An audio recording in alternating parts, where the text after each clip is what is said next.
In this video, you'll see just how easy it is to install our antimicrobial protected film.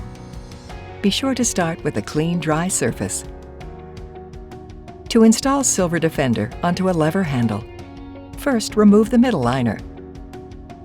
Next, align the exposed film with the handle and adhere.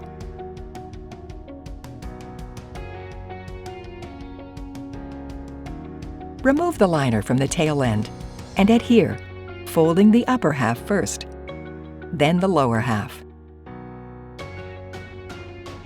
Now remove the remaining upper liner and adhere. Repeat this with the lower liner.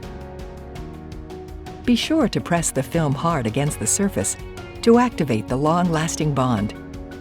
You've just installed an antimicrobial protected film that lasts up to 90 days. To remove, locate the perforated zipper and tear. Now peel away the remaining film and dispose.